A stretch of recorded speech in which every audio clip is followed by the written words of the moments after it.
The reason you're not successful is because you don't want to be. How do I know that? Because I don't want to either. Today I was an assistant on a photo shoot set for an alcohol company. I've had this question in my mind for about a year now. How do I get photography clients, right? I have very good technical skill because I actually studied photography for a year, so that's not the problem. When I sit down and I think to myself, how do I get clients, right? Nothing comes to mind, which doesn't make any sense because getting clients is actually pretty basic. That doesn't mean it's easy, but it's very basic. I just have to email people. I have to email companies. I have to reach out to whoever it is and offer my services, right? I have to put myself out there. And that's the only way that I'm going to get clients. People are not going to come knocking on my door just to give me work, right? That's not how it works. So why is it that I sit here and I'm still pretty much 100% broke after studying photography for a year and having, ample time during that year to reach out to people, to try and put myself out there, to try and do this and make it work properly? Why haven't I, right? All this time, I had sort of convinced myself on some level, it's because I can't. It's because I'm not able. It's because getting clients is too difficult. And the more I analyze this, the more I look at myself, the more I realize it's literally just because I don't want to. It's such a simple solution to so many difficult situations, but really the truth is I don't want to. Now, the reason why can be a bit more complicated, but the reason is simply because I don't want to. And it's the same for you. Consciously, you say to yourself, I want to be successful. I want to make money. I want to do this. I want to do that, right? Subconsciously, you don't. There are parts of you that are getting exactly what they want that has nothing to do with anything that you consciously think you want or you desire or you need. If something is not happening in your life, it's because part of you doesn't want it, right? Or part of you wants something that is pulling you in another direction, and you just don't consciously acknowledge that part of yourself. When I think about emailing companies or emailing people to try and get photography clients, I sit there pretty stumped, right? Because the truth is, it's easy to send an email, but it's difficult when you understand the ramifications behind getting a job, right? What happens if I send a bunch of companies an email and a lot of them send back and say, hey, yeah, you sound great.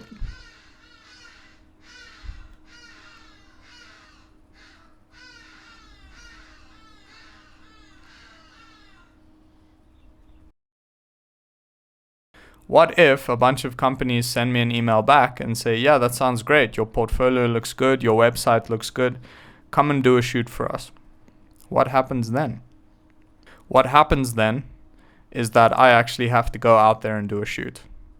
I have to put myself out there. I have to stand on business and trust my own instincts and my own skills, right? And I have to deal with the fact that I am basically going to put myself out there for some level of scrutiny.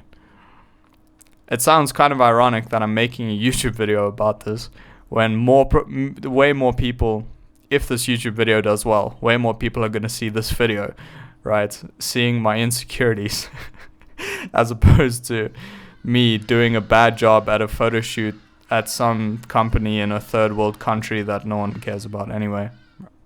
But for some reason, the latter scares me more. With YouTube, at least I go into it without really being that scared of failure because I understand that it's something that I don't have to be good at from the get-go, right? I'm making YouTube videos for the express purpose of practicing. And because of that, I can take some pressure off myself and say, you know what, if it's a bit of a shit video and it gets 7 views, I probably deserved it. It's okay, I can try again, right? If it gets a lot of views, that means maybe it was a good video and maybe it deserves that many views. With a photo shoot, I'm scared of the situations it's going to put me in.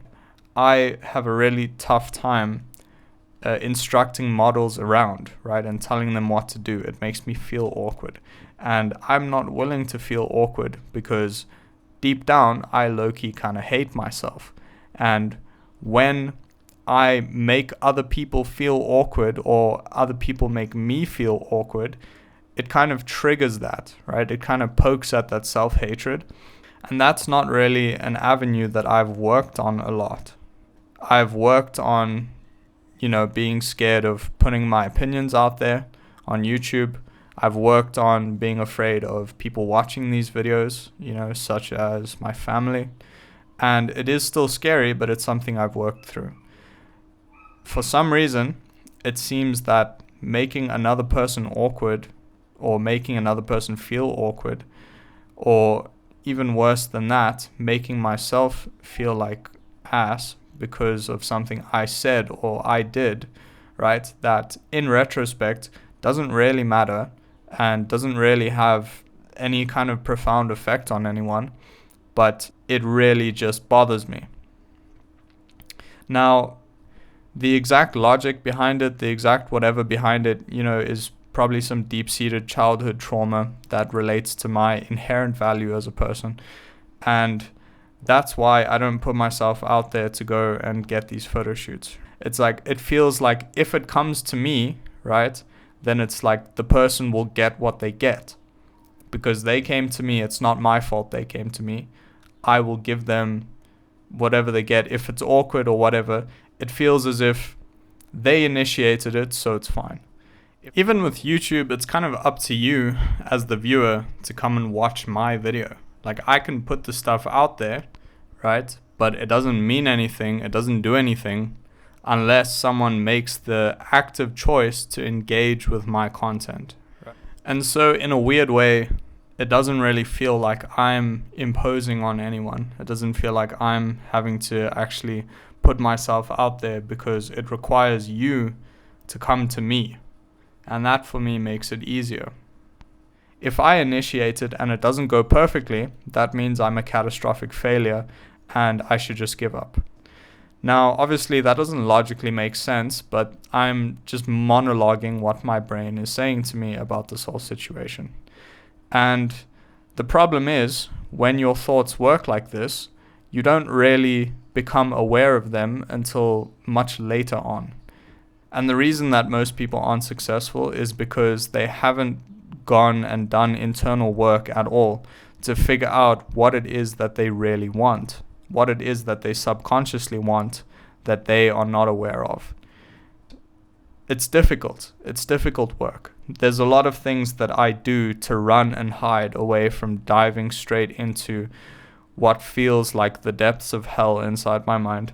But in reality, what it is a whole bunch of unprocessed negative emotion, negative associations and traumas that I refuse to feel because I have learned to abandon myself when I experience negative emotions, just the way that I feel like people abandoned me when I experienced negative emotions when I was younger. At some point, what's going to happen is that slowly I'm going to find the willingness to dive into my fears. And that's courage, right? But courage is difficult, and things that are difficult we like to procrastinate on. Diving into the hard things is the way forward. The obstacle in your way is literally the way forward. Because without that obstacle, you wouldn't have anything to do. And what I mean exactly by that is, it's like, for me, when I think of how do I get forward in photography, or how do I move forward in photography, the only way that I can move forward is by doing the thing that I'm not doing, which is by trying to get clients.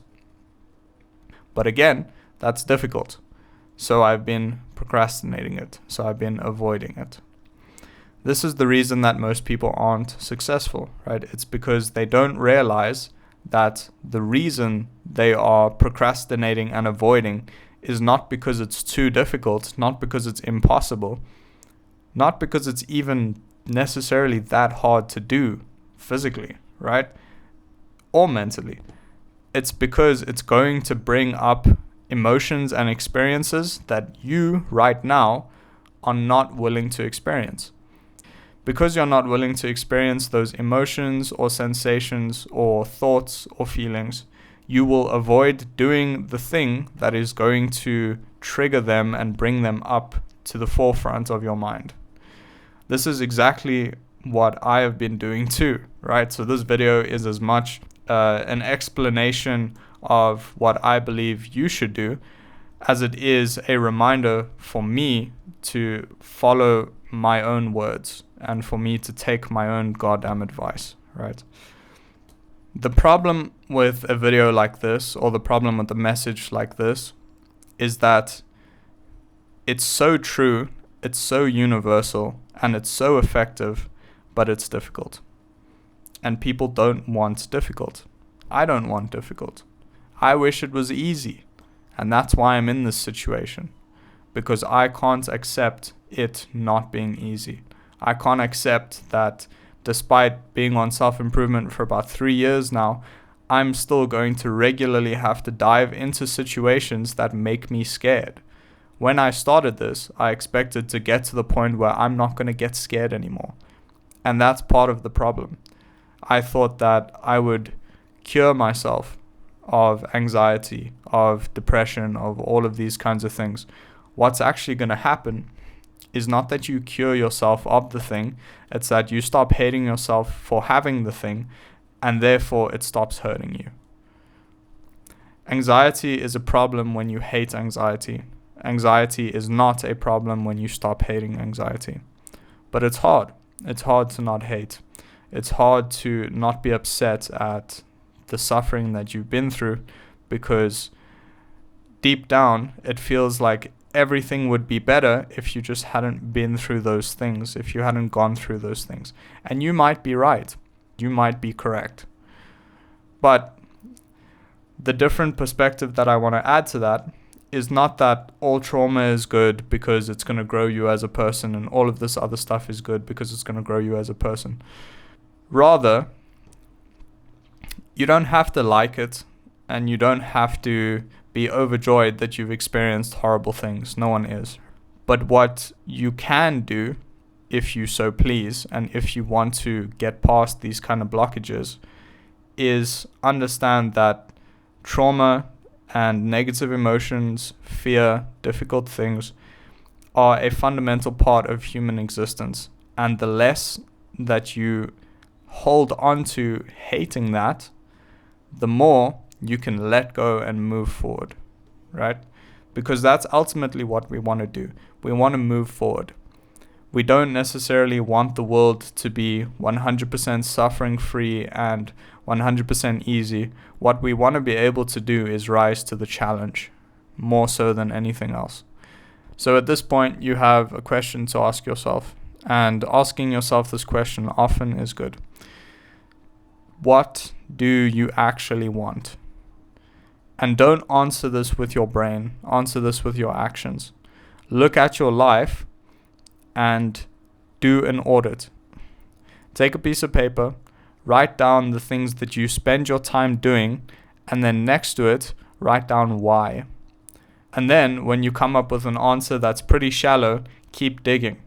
Ask yourself why over and over and over again until you get back to a feeling or a core experience, and then you will have a true answer. I'll give you an example. I go on my phone a lot. Why? Because I think it comforts me. Why? Because when I needed love when I was younger, I felt like I didn't get it, and so the void that people usually fill with parental love and security, I filled with digital technology that has now led me to be addicted, despite the fact that digital technology doesn't even make me feel better. It makes me feel worse. So why? Figure out exactly why you do the things you do and keep digging until you get a real answer. Once you have that, you can do something. Once you have that, you can change something. You can slowly start remodeling your beliefs so that you don't run to what is in essence self-harm when you actually want comfort and you actually want love and you actually want fulfillment. I could have had 2 hours to work on a video, to do something that would help my life and help me get to where I consciously want to be. But I got home today after being an assistant at a photo shoot, and I spent the next 2 hours making myself feel worse on my phone because there's a part of me that still believes that it gives me comfort. This is the reason that I'm not more successful. Find your reason.